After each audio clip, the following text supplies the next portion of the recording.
እስክንድር is a long-time Ethiopian journalist. He has been a thorn in the government's side, really, for the past 2 decades. He was the publisher and editor, along with his wife, of a number of newspapers. He's a very decent man, very humble. In a way, he is shy too, you know.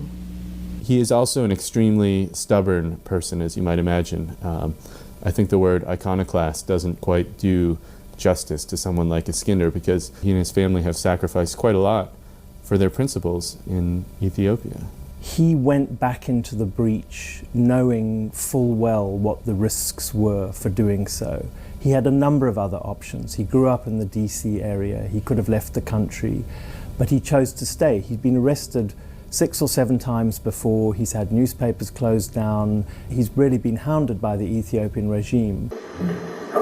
In 1991, the Ethiopian People's Revolutionary Democratic Front wrested power from a brutal communist dictatorship.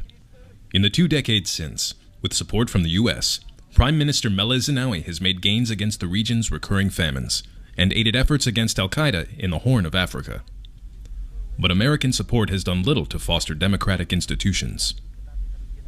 Well, I think you might say that the Meles regime has been there by electoral consensus, insofar as in the 2010 elections they won with 99.6% of the vote. So you draw your own conclusions. I think it was Stalin who said it's not who votes that counts, it's who counts the votes. In 2005, Meles promised elections that would prove that Ethiopia was making strides toward democracy. እስክንድር and his wife, Serkalam Fasil, would sacrifice their freedom to cover those elections. You know, for the first time, probably in our political history, people were convinced that they can change their government through ballot box. You know, the opposition was more organized, and you know, the opposition had unprecedented access to media. Trailing in early returns, Meles declared a state of emergency. Security forces opened fire, killing scores of protesters. For reporting on the violence, እስክንድር and Serkalam were jailed alongside opposition leaders. The charge was treason. Serkalam gave birth to the couple's son in prison. Released in 2007 but banned from writing for newspapers, እስክንድር went right back to work online.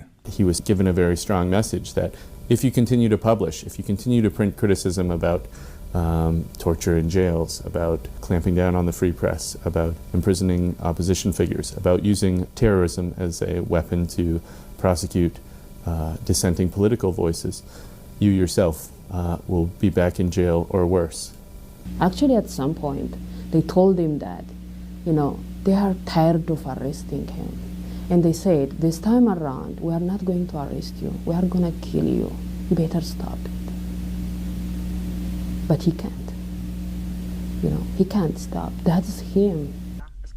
On September 14th, 2011, እስክንድር was arrested and charged under Ethiopia's sweeping anti-terror law.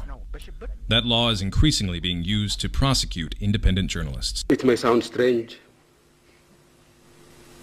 that terrorists who have been taken to court, found guilty in a court of law, have been characterized as political prisoners by the United States, which was a country that introduced the world to the concept of enemy combatants.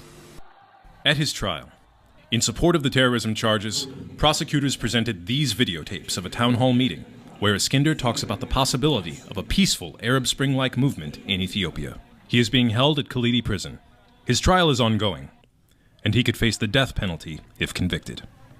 In a sense, it was ever thus. Whenever you have enemies, it's a useful way to just brand your critics as being among your enemies. እስክንድር's prosecution as a terrorist is very much a cautionary tale about the use and the spread of terrorism laws to prosecute journalists. I think his case really highlights the way that terrorism has come to be used as a catch-all for a way to go after your political opponents or people who are critical of you. እስክንድር, terrorist? No.